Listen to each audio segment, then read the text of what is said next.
Hello. Hello.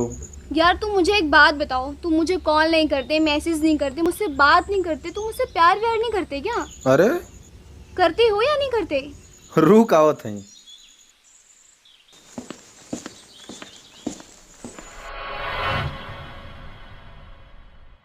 अरे अरे निदिया में तो से मिली ना, अखिया खुलते कुल टूट के बिखर जाला। अरे निदिया में तो से मिली ना, अखिया खुलते कुल टूट के बिखर जाला। अरे करे जा खाली हम ही तो दीवाना थोड़ो हई, तोरे घरवा के बहरवा से जब जब निकली ना, सरवा हमरे साइकिलियों का चेनवा उतर जाला।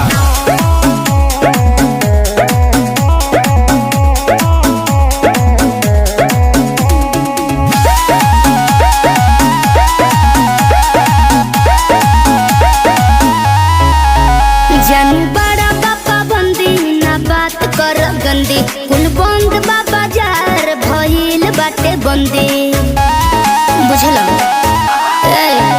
जानू बड़ा बाबा बंदी ना बात कर गंदी, कुल बंद बाबा जार भइल बाटे बंदी। जहिया पापा जी के हाथ पकड़ा जइबो,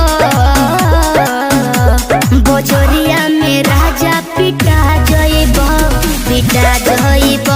चौराहा पे गोली तू खा जइबो, पिटा जइबो। अरे अरे करे जा प्यार जात और बिरादर देख के हो जाई जरूरी है का? और तो से हम साल भर से कहती कि करे जा कला भी हवा तो कहलू कि नहीं, हमार बाबूजी भी चौराहा पे गोली मरवा दिया। तो करे जा हम तो से पूछती कि तोहार बापा हिंदी पिक्चर का मिसपूरी है का?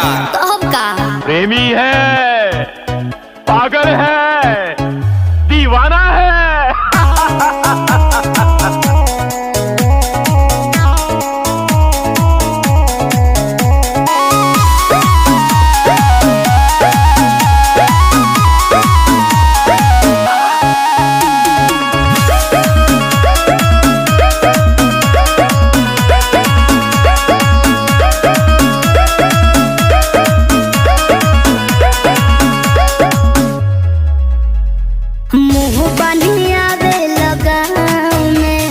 मुछिया तू ऐठे लताओ में भयबो देखी के बेरी बेरी किरचे रहेल एतना भाव में।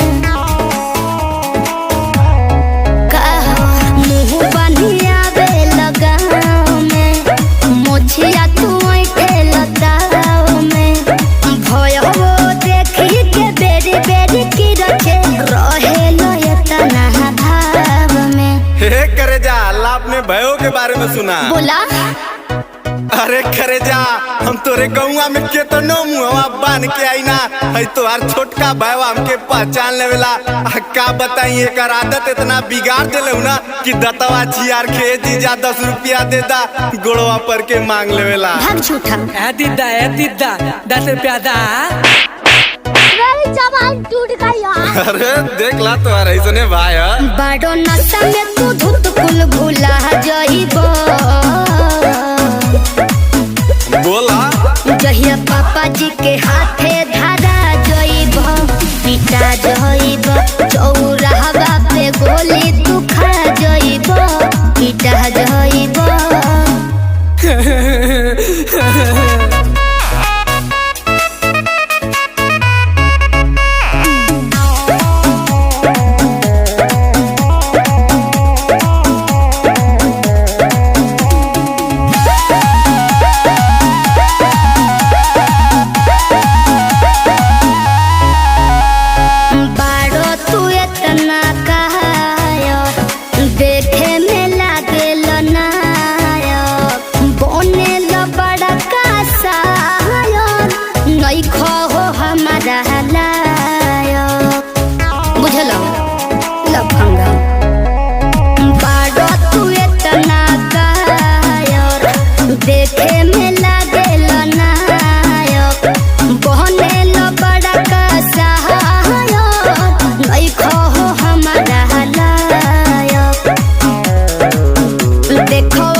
हमसे मिलिए मत। तू हमरा भाई के मार देला, दूर हटा हमरा नजर के सामने से। आज के बाद से लौकिया मत, हटा।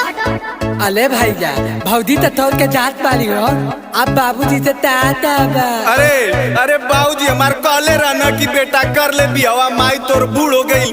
अरे भैया लोग अब कैसे समझाई अपने बाबूजी के जोने से प्यार करतनी, पगली हमारे नजरिए से दूर हो गई।